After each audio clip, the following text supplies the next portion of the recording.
मेरे लिए आलू का भरता बनाकर रखना, मुझे बहुत पसंद है आलू का भरता। जो हुक्म कालू जी, और भी कुछ बता दें, मैं वो भी बना दूंगी। मैं तो जैसे आपकी नौकरानी हूँ ना। ये कैसी बातें कर रही हो गौरी, तुम तो मेरी पत्नी हो और तुम्हें मेरे लिए भोजन तो बनाना ही पड़ेगा। अच्छा, ज्यादा गुस्सा ना करें, मैं बना दूंगी आपके लिए आलू का भरता। फिर कालू कौवा अपने खेत में काम पर चला जाता है। गौरी, अब लग जाओ काम पर, कालू जी की फरमाइश पर उनके लिए आलू का भरता बनाओ। गौरी कौवी भी आलू लेने जंगल में निकल जाती है। अरे गौरी कौवी, क्या बात है, इतनी खामोश और इतनी उदास क्यों बैठी हो यहाँ पर? अरे मैं थक गई हूँ बहुत, इसलिए इस पेड़ पर आकर बैठ गई। परंतु मेरी जिंदगी में तो आराम ही नहीं लिखा। मुझे अभी घर जाकर कालू जी के लिए आलू का भरता बनाना है और घर की सारी सफाई भी करनी है। मैं तो इसी में बूढ़ी हो जाऊंगी। नौकरानियों से भी ज्यादा बुरी जिंदगी गुजार रही हूँ मैं। बहुत अफसोस गौरी कौवी, यह तो तुम्हारे साथ बहुत बुरा हो रहा है। वैसे रानू चिड़िया, वाकई में तुम्हारे तो बहुत मजे हैं, क्योंकि तुम्हारे पति ने तो 2 शादियां की हुई हैं और तुम दोनों सौतने तो मिलकर घर का सारा काम कर लेती होंगी आसानी से। हाँ, मेरा तो नाम ही रानो है, मैं भला काम क्यों करूँगी। मैं तो अपने घर का सारा काम अपनी सौतन मोती बुलबुल से करवाती हूँ। बहुत डरा कर रखा हुआ है मैंने उसे। पता है, जब से मेरे पति ने दूसरी शादी की है, मुझे तो बहुत आराम हो गया है। मैं बस सारा दिन घर में आराम करती हूँ और मेरी सौतन घर की सारी सफाई कर लेती है। इतना कहकर वह रानो चिड़िया वहाँ से चली जाती है। अरे वाह, इस रानो चिड़िया की तो जिंदगी कितनी अच्छी हो गई है। क्यों ना मैं भी कालू जी की दूसरी शादी करवा दूं और अपनी सौतन से घर का सारा काम करवाऊं। फिर तो मेरी जिंदगी भी इस रानो चिड़िया की तरह हो जाएगी। मैं सारा दिन आराम करूंगी और अपनी सौतन से काम करवाऊंगी। आने दो कालू जी को, आज रात को ही बात करती हूँ। रात हो जाती है और कालू कौवा भी अपने काम से अपने घर पर आ जाता है। आहा गौरी, आज क्या भोजन बनाया है तुमने, इतना स्वादिष्ट है कि खाने में बहुत मजा आ रहा है। कालू जी, भोजन को छोड़ें और मुझे आपसे बहुत जरूरी बात करनी है। मेरी बात सुनो। अच्छा बोलो, क्या बात है भाई, मैं सुन तो रहा हूँ। आप सारा दिन कितना काम करते हैं कालू जी, और कितनी मेहनत भी करते हैं, पर मैं आपका अच्छे से ख्याल नहीं रख पाती। इसलिए मैं चाहती हूँ कि आप दूसरी शादी कर लो, ताकि आपकी 2-2 पत्नियां मिलकर आपका बहुत अच्छे से ख्याल रखें।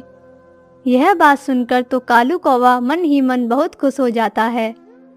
वैसे गौरी जी, मेरा तो मन नहीं है दूसरी शादी का, पर अगर तुम चाहती हो तो मैं दूसरी शादी करने के लिए तैयार हूँ। अरे वाह, यह तो बहुत अच्छा हो गया। बस ठीक है, मैं जल्द से जल्द आपके लिए कोई सुंदर सी कौवी ढूंढ लेती हूँ। अगली सुबह ही गौरी कौवी अपने दोस्त सोनी कौवी को अपने घर पर बुला लेती है। मुझे सुबह सुबह अपने घर पर क्यों बुला लिया है? क्या जरूरी बात है? देखो सोनी कौवी, मैं बात जरा घुमा फिरा कर नहीं करूँगी। मैं बस तुमसे यह पूछना चाहती हूँ, क्या तुम मेरे पति कालू जी से शादी करना चाहोगी?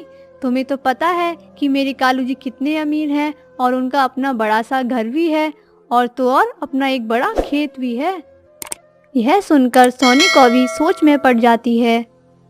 अरे वाह, यह तो बहुत अच्छा मौका है, इतना अमीर कौवा मिला है, इससे तो मैं शादी जरूर करूँगी।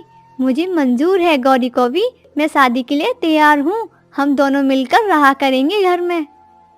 बेटा, एक बार घर पे तो आजा, फिर बताऊंगी तुझे मिलकर कैसे रहते हैं। कालू कौवा भी सोनी कौवी से शादी करने के लिए बहुत ज्यादा खुश था। चलो सोनी कौवी, आज मैं तुम्हें इस पूरे जंगल की अच्छे से सैर करवाता हूँ।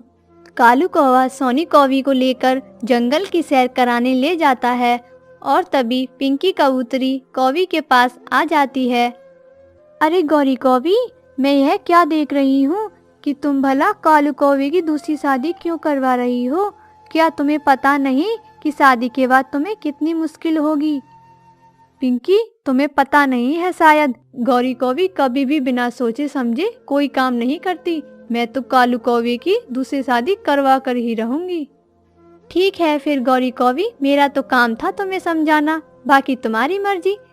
पर मैं कह देती हूँ तुमसे, तुम बाद में बहुत पछताओगी।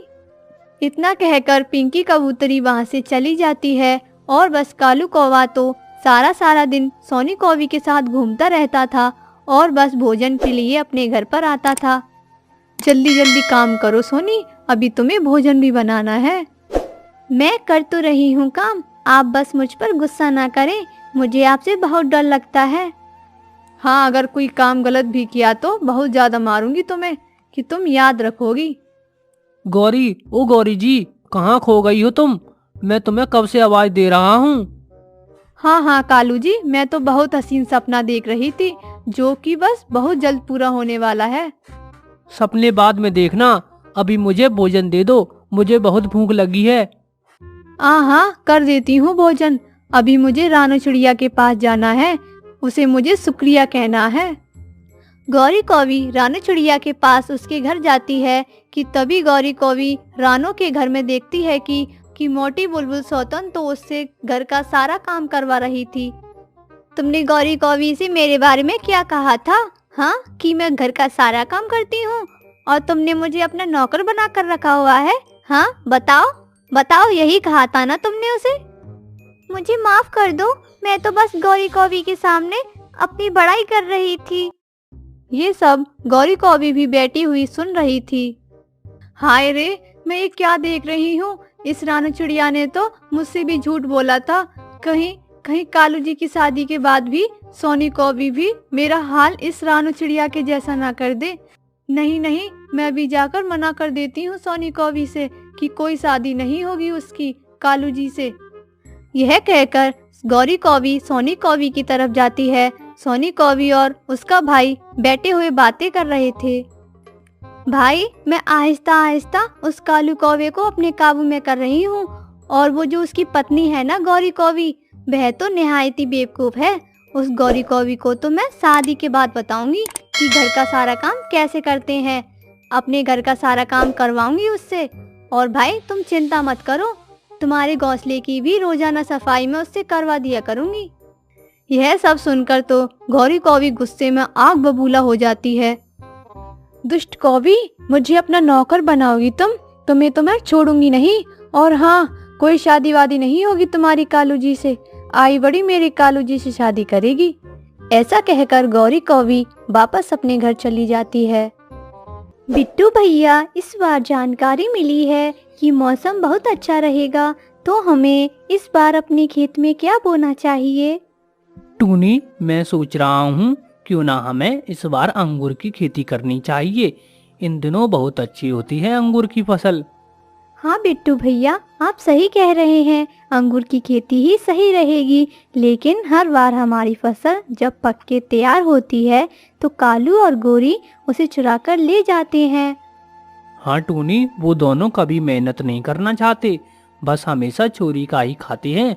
परंतु इस बार हम उन्हें चोरी नहीं करने देंगे। चाहे कुछ भी हो जाए कबूतर भैया, वो दोनों चोरी किए बिना नहीं मानेंगे। ऐसे बातें करते करते कबूतर और टोनी अपनी फसल बोने और उसमें पानी देने लग जाते हैं। कालू जी, जल्दी बताइए कि इस बार वो टोनी चिड़िया क्या बो रही है? गौरी, मैं अभी अभी ये सुन के आया हूँ कि वो इस बार अंगूर की फसल बोने वाली है। अंगूर? वाह, अंगूर तो मेरा पसंदीदा फल है। इस बार तो मौज ही आ गई, जी भर के अंगूर खाऊंगी। फिर कुछ समय बाद उनकी फसल पककर तैयार हो जाती है और खेत में अंगूर लहराने लगते हैं। बिट्टू भैया, अब हमारी फसल पककर तैयार हो गई है। अब बताइए, आपने उन दोनों पति पत्नी के बारे में क्या सोचा है? टूनी बहन, उनके बारे में सोचना क्या है? दिन में तो आप खेत की रखवाली करना और रात के समय मैं रखवाली करूंगा। फिर देखते हैं वो हमारे खेत में चोरी कैसे करेंगे। ऐसा कहकर बिट्टू कबूतर अंगूर बेचने चला जाता है और टोनी अपनी फसल का ध्यान रखती है। चले कालू जी, मुझसे सूखा दाना और नहीं खाया जाता। वो कबूतर और चिड़िया तो बाजार में अपने अंगूर बेचने चले गए होंगे। नहीं गौरी, बस वो कबूतर ही बाजार गया है, वो टोनी तो वहीं अपनी फसल के पास है। अब तो वो टोनी भी वहां से चली गई होगी। कालू जी अब हम चलते हैं।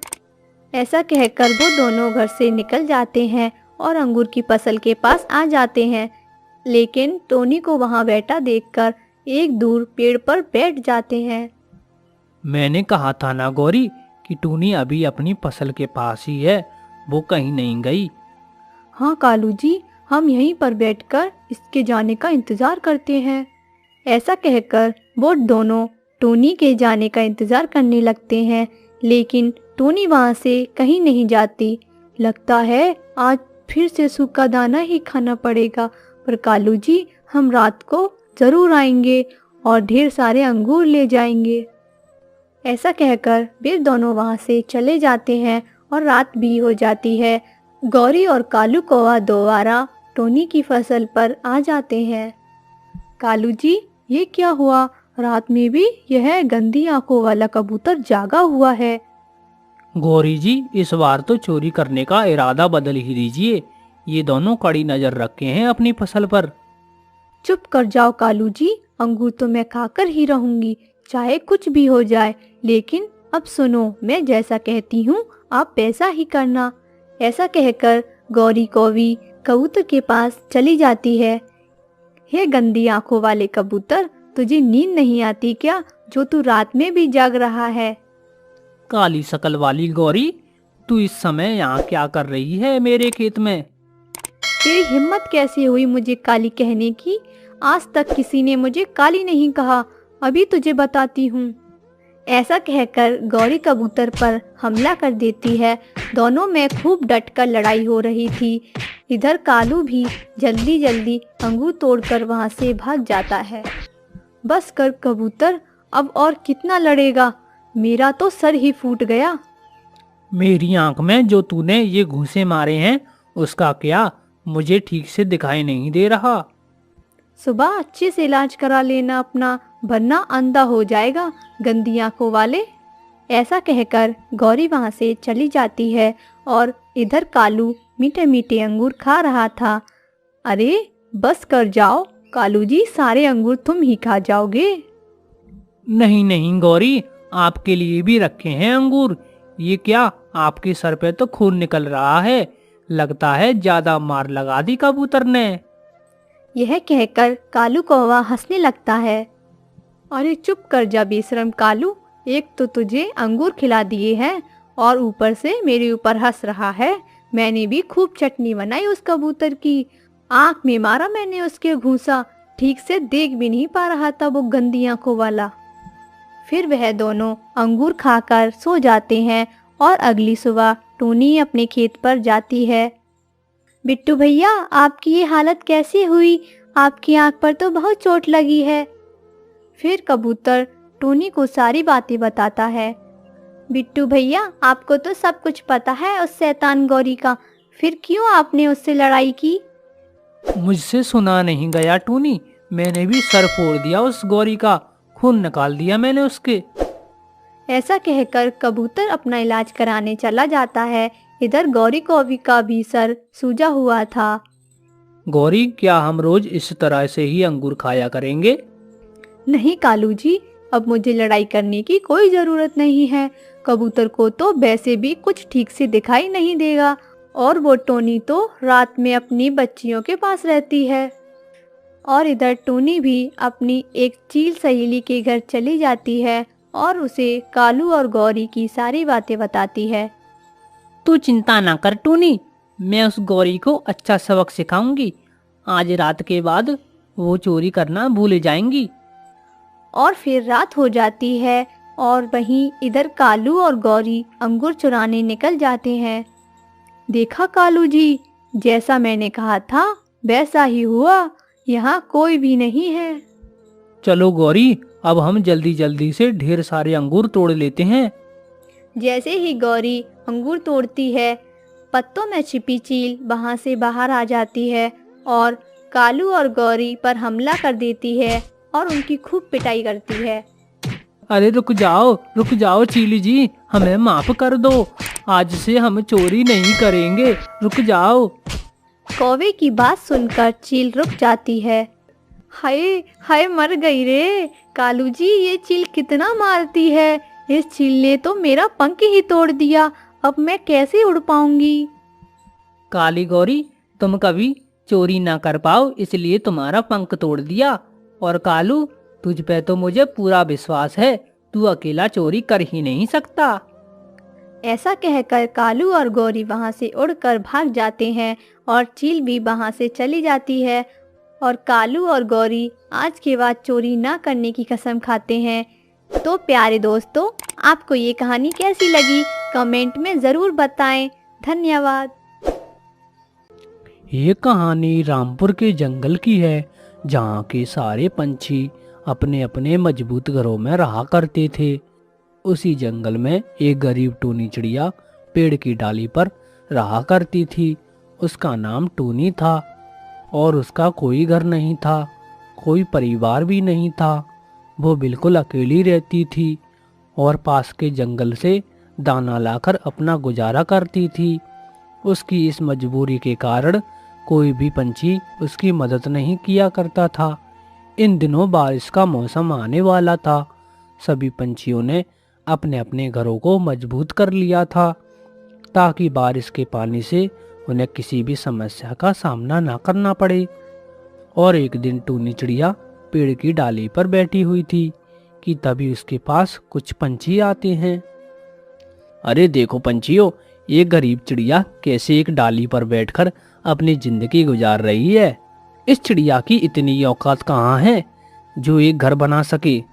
अरे घर तो बहुत दूर की बात है, इस चिड़िया की तो घोंसला बनाने तक की औकात नहीं है। गरीब चिड़िया।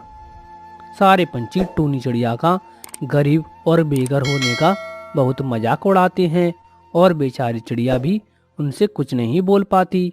और जिससे टूनी चिड़िया उन सारे पंछियों की बातें सुनकर रोने लगती है। फिर कुछ देर बाद वो सभी पंछी वहां से चले जाते हैं।